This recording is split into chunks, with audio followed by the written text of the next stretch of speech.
You're listening to the Second Look Podcast, where we take a closer look at what we're learning each Sunday at Connection Church to help you grow in your walk with Christ. Here are your hosts, Pastor Joe Terreri and Pastor Dan DeRochers. Welcome to The Second Look. My name is Dan. And I'm Joe. And we're here talking about Martha, moms, and most of us. But first, that was a lot of M's, Joe. Yeah, there's a lot of alliteration. It was consonants and alliteration. Yes.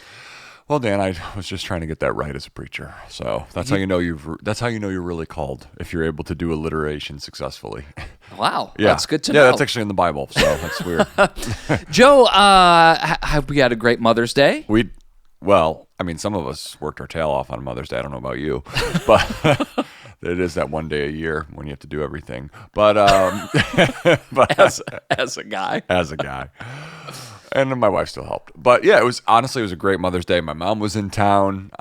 We had a great just time visiting and being together, and just a great celebration. It was really actually nice. And here's how I know we did a good job. My wife walked into our bedroom last night and she said, I love this day. You guys do such a good job of serving me every year, making me feel honored. And I was like, oh, well, +1 for me. That's really good, Joe. Yes. How was your Mother's Day? Well, it started off as you talk about kind of working. We do work on Sundays. Yes.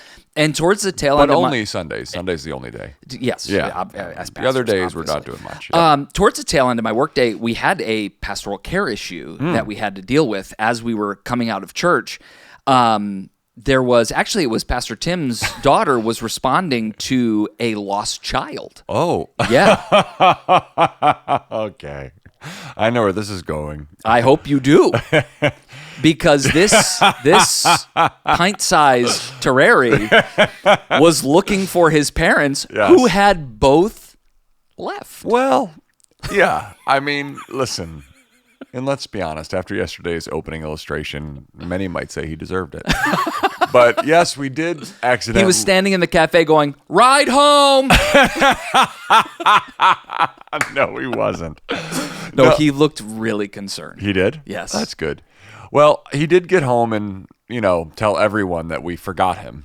And Mom forgot him. And Cheryl and I just had a quick moment of, we thought one another had him, and, it was that. But you called my wife. She was still in the parking lot. She was. So let's just relax that, we did, quote, forget him, but we hadn't left the property yet. So that's not technically, we were on the verge of forgetting him. I called Cheryl. I said, "Hi, Cheryl." She goes, "Hi, Dan. Did I forget one of my children?" As if that's a call she may have received before. Right. And Yes. so she just pulled around, Yeah. and she opened the door and she said, "I thought Dad said you were going with him." No, Dad didn't say that, but that's okay. We got through that, and Mother's Day ended up to be a success. I like that you're calling that a pastoral care issue. Can I tell you a hilarious story? Or just maybe it's not hilarious, but so, if you were in church yesterday or watched online, you know that I opened my message just talking about Ezra and all the ways that he makes Cheryl's life hard. So we decided to make his life traumatic for just a moment, just to boom, a little bit of like, this is what it's like. But anyway, I started preaching at the 11:30 service, and I'm doing my same opener, and I finish, and I look over in the third row, and Ezra's there, listening, and I was like, and like I said, this moment of panic, but he was sound asleep. No way. He didn't hear any of it, and then he woke up after I had got done telling stories about him, and then I saw him, and he was like listening, and then he got home, and he told me, he goes, "Dad, that was a good message." Like, he's 5 years old. He has no idea. But because I make all my kids say it, like, when I get home. It's like, "All right, guys, it's Shower time." me with praise. Yes, it's Dad's moment of validation. So, no, I don't do that. But it was really funny, and because Cheryl and I we had this conversation, like, she's like, she had forgotten that my opener was that. Oh, wow. And she almost like, she started to panic, but then he was like sound asleep. She kept thinking he was going to wake up and she was going to have to like take him out, because we agreed that if he would have heard me talking about him, he would not have liked that. And if he heard people laughing, so that could have been it for Ezra Stories. I mean, that was a close call at the 11:30. I will say, as we were walking out with Ezra to the parking lot, Terry and I were looking at each other, both saying, I can't wait for the sermon illustration that comes out of this. That we left him. Yes. And whatever he's going to say Yes. to you guys. Well, he did walk in the door after Cheryl. So my parents were there, my sister was there, all my kids were sitting around the table, and we'd already kind of started eating because we're like, "Where's Cheryl?" And so Happy Mother's Day. So she walks in the door, and the first thing he says is, "Mom forgot me." And then he was like talking about it, and then he just turns to my sister Lauren and says, "You want to play Smash Brothers now?" Like he had gotten over it pretty quickly. That's great. Well, we're talking about Mary and Martha, kind of this classic story in Scripture. Trying to have Mary's heart in a Martha's world. Yeah. Yeah. Well, is that what Cheryl says about her mom? No. Stop. No, I just heard, I don't know, that's some weird Christian cliche. But we really do see this juxtaposition of Mary sitting at the feet of Jesus, Martha rushing around trying to get stuff done, and Martha looking indignant, looking for some support from Jesus, and instead finding herself just in a little bit of a spiritual predicament. Yeah, I would say that, you just see all the kind of classic things. When you really start to look at something, you realize just things that like jumped off the page at me, like, "Lord, don't you care that my sister's not helping?" And there's just something about that moment for Martha where it's like, oh, I so identify with that, because I think, Dan, I don't know if this is true in your life, but in that frustration moment, there's two things that happen. There's someone to blame, and then there's also this kind of maybe explicit or implied blame that God doesn't care about us. And I think that you just see Martha's I'm so grateful for this story, and it's really important not to beat Martha up in the story, because I think she really is a mirror of how a lot of us can find ourselves in that space in our walk with the Lord and in our Christian life. And so there's the desire to blame, and then there's a desire for a world-class pity party. Yeah, well, let's talk a little bit about fear and anxiety. Sure. Right? That's something that many people deal with, especially as it relates to relationships and disappointing other people. Yes. Right? Martha is trying to do all the things and prepare everything. And in a way, she's trying to work to complete all of these things to set the environment, which is not inherently a bad thing. No, it's actually incredibly noble. Like, someone has to take care of all these people, like, is kind of like her mentality. And you and I probably have both felt that as dads, as people who, we love to have people over. When you're a leader, you definitely feel that way in different moments. And it's very easy to kind of take on the anxiety in a room or the responsibility for a room. Yes. And then just start operating in a way where you're just trying to get things done, solve problems, and provide for people. And you hope that's out of love and concern and wanting people to be well cared for. But what we're seeing here is that is what's happening, but what may be happening under the surface is this desire for approval. Yeah, well, it's so interesting to me that Jesus and like only Jesus can. He's going beneath the surface, and I think that's another thing that's really easy to miss in the story is, it's the point of the story is not just sit at my feet and learn from me. Of course, that's, a huge part of it, but the other huge part of it is the diagnosis of what's actually happening in Martha's soul. And so to be worried and upset is, really to be anxious and afraid. Another way to say that, those are fair translations. And when we are anxious and afraid, we really need to ask ourselves the question, what are we anxious about? What are we afraid of? Because, as to your point, it is the desire for approval. It is the desire to appear, a certain way. We want to project ourselves as maybe better than we are. But one thing that just really stood out to me is that you see someone doing something so noble, caring and providing hospitality and serving other people. And yet I love that Jesus is not going to say, yep, keep doing that, when when the heart isn't aligned with Him. Yeah. I want to read one of the quotes from the message. Jesus will not push us deeper into our fears and anxieties, even in the name of serving others. Yes. I want to talk just a little bit about being uncomfortable, though, right? Sure. What about times when we need to be pushed into our discomfort, maybe pushed beyond our selfishness, even face our fears? Yeah, so that's a really important question. I love that question. And if you just follow Luke 10, so in the beginning of Luke 10, Jesus sends out the 72 on a mission, and so that's uncomfortable. Yeah. And then in Luke 10, Jesus tells the parable of the Good Samaritan, which is caring for your enemy at your own expense.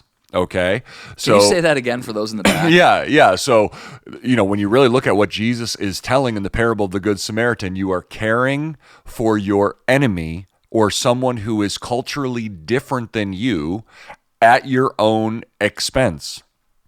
And so Jesus is not saying to Martha or to us, your life is not about sacrificially serving others. Your life is not about sacrificial love. Here's what he's saying. He's saying that the reason that we do those things comes out of relationship with him. They are not a substitute for relationship with him. Or Jesus is not okay with us, spending our lives in service to him for the wrong reasons or being motivated by fear and a desire for some kind of sideways validation. And so when our validation, and this is actually what I'm going to talk about this weekend, actually. So when our validation is actually from the Father, and we are not looking for other people's approval, then we're actually able to truly serve and love them. And then also, in our life of service and discomfort and being pushed out of our comfort zone, the only reason we can really do that is because there is solidity in our relationship with Christ. And I'm not talking about salvation. I'm talking about relationship, fellowship, communion, intimacy, closeness with Christ. And that really is the foundation for actually being obedient in the places where God is calling us to be obedient. That might even cause a little bit of like, oh wow, this is definitely outside my zone. Yeah. Joe, is there a way that the pendulum could swing too far? Like thinking about Mary and sitting at the feet of Jesus. We received a voicemail overnight asking a question about like kind of the difference between living a life of resting in the Spirit and a life of sloth or inaction. Yeah. Right? Yeah. Could you just thread that needle for us? Sure. I think there's...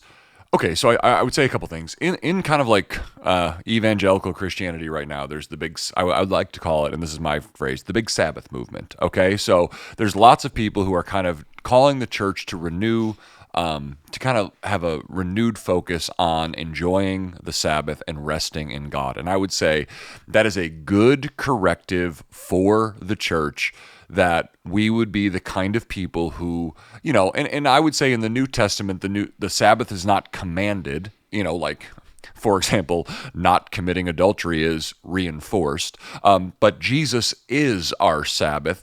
But the rhythm of Sabbath is actually really good, like resting, and then obviously there's the rhythm of, some of our pastors, we take sabbaticals from time to time. And so we believe in rest. We believe it's a good and a godly thing. As summer is coming, to take a vacation.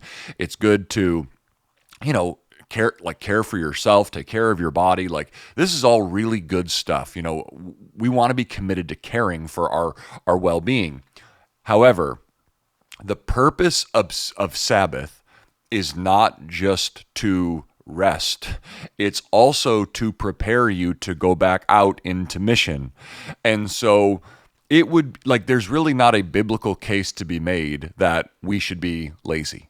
Yeah, that's good. And if you just looked at the Apostle Paul's life, for example, the greatest Christian who's ever lived, I think that's a pretty fair assessment of Paul's life, or at least the most effective and fruitful Christian that's ever lived. He was whatever the exact opposite of lazy is, that was Paul. So we are not people who are called to be lazy. And yet, and I think this is really where we need to, like, taking time to slow down and be with Jesus can often feel like you're doing nothing. And that is the great lie of Satan. And there's been many people through the years, and I don't remember exactly who said this, but like, even when you think about prayer, prayer is the work. Yep. And so time with Jesus, time in front of the Word, time praying, it feels unproductive because you're, quote, not getting anything done. And that's really where we need to thread this needle. It's like spending time with God is not laziness, it's not sloth, it's actually the work that's most important in your life, and it informs the rest of your work. And I would say what we see is when we get close to Jesus, what he always does is sends us out. That's good. But he also wants us to retreat back to him. And so I think the Christian life is this rhythm of advance and retreat, advance and retreat. We want to take new territory for God's kingdom, but all while we're doing that, Jesus is leading us through.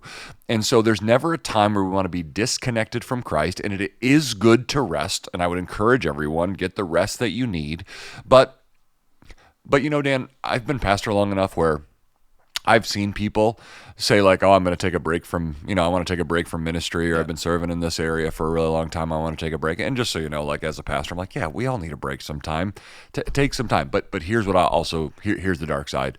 A break can turn into like a retirement. Yep. And we need to know like that God may change your assignment, but we all need to be faithful to the assignment that God has given us. And it is normal in the Christian life to feel pressure serving the Lord. Like, this is God's kingdom. We are in a spiritual battle. So if no one should listen to the message yesterday and think, yeah, if I'm going to walk with Jesus, this is going to be easy and every day is up and to the right. And, I'm in a hammock reading, the spiritual classics. That's not what, like, you can have a week like that, but that's not where you're called to live. You are called to engage in the war that we are in against darkness so that the kingdom of God can advance forward. And there is sacrifice, and there is a burden to carry. There is affliction in that. There is suffering in that. And that's a normal part of the Christian life too.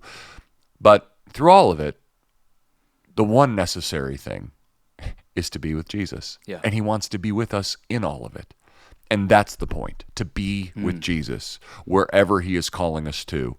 And when we try and make our lives about pleasing people or finding validation in what we're doing, well, then of course we're driven by fear and anxiety. I want to talk about values. You kind of ended the message yesterday talking about clarifying priorities. Yeah. And I think a lot of people don't realize that we communicate our values based on what we give our time to. Sure. Like Alicia and I were talking about this. Like, how do we right size our commitments to better reflect what our values actually are, rather than responding to the values that other people put on our lives, usually because they want something from us. Yeah, and that's, right? and that's, I think there's probably a lot of people listening where you would say, yeah, people want stuff from me. And I even know in my life, it's like, I am keenly aware that many people want things from me. They want me to do this more. They want me to do that more. They want me to mediate this. They want me to mediate that. My kids want stuff from me. And this is all good. Like, I'm not like upset at anybody, but we need to be aware that you can either let your life be run by the approval of others, or you can let your life be run by what you believe God is calling you to do. And everyone has a wonderful plan for your life. And so when we decide with the Lord, and this is really important, when we decide with the Lord, we take because this is the key, we are about his assignments for our life. Like, we change when God changes our assignment. So a really good question to clarify your values is to ask yourselves the question. I think this is great to do with your spouse, and I would encourage everyone to do this. What do we believe our assignment is from the Lord? So I believe in this season of my life, my assignment is to be the lead pastor of Connection Church. And then, of course, and I think this goes without saying, but just so everyone knows, my assignment is to be Cheryl's husband and Joseph, Lucy, Olivia, and Ezra's father, and then vocation, and then, to be a son of John and Sally Terreri and a brother, and also to be pastor here. And then I believe there's probably some other assignments God has for me outside of that. And I'm actually in a season of my life where I'm trying to discern, like, God, is there something else you want me to do? And I'm not saying go somewhere else, leave Connection Church, but are there other ministry things that the Lord wants to use me in? Because I don't feel called to leave Connection Church. So I'm actually going through this, and I'm trying to simplify my life, because I do think there's something for me in the future where the Lord's going to ask me to say yes, but there's a sense where I need to simplify now. And I'll give just an example from my life. This year, I resigned from a board position at my kid's school that I really love, and I really love the school, and I really loved being on the board, and I really loved the people on the board, and I really loved the head of school, and I loved serving him. But I just got to this point where I'm like, okay, like, this assignment's over. And I actually, and not that it took a ton of time, but it's like, yeah, I want to simplify my life so that the necessary can speak. Yeah. And so we need to know what we're about. And so our time communicates what we value, and our money communicates what we value. And so we can have all kinds of ideals. We can talk a big game, and this is all of us, not Not only you. Not only me. No, seriously. Like what? It's not what we say. It's what we do, and it's also how we spend. Yep. Like I know I value shoes. I do. Like I'm not gonna lie, but like I love to. Like I really enjoy shoes. Like it's something I value. How do people know that? Well, I put not a lot, but some of my money goes to shoes because I enjoy that. So I'm not saying this all has to be hyper spiritual, but we do need to simplify our lives so that we're doing the assignments that God has given us to do. Like remembering your child, that. Okay. I mean, that wasn't a direct assignment. Okay, that feels like a setup. It feels like the whole podcast was a setup for that moment. I take back everything. Every week it is. Every day, yeah. Well, I've actually found that when I'm preaching, it is fun when I'm setting people up. I don't do it every week, but like sometimes I'm just like, man, they don't even realize I'm about to get them. But I feel like at this point, I mean, maybe I'm wrong, we've got good rapport. Like people know. Like they know I'm a piece of work. So it's okay. Like they know I love them. Well, this has been another episode of The Second Look. You can catch this sermon and much more at our website, cometoconnect.com. Have a great week.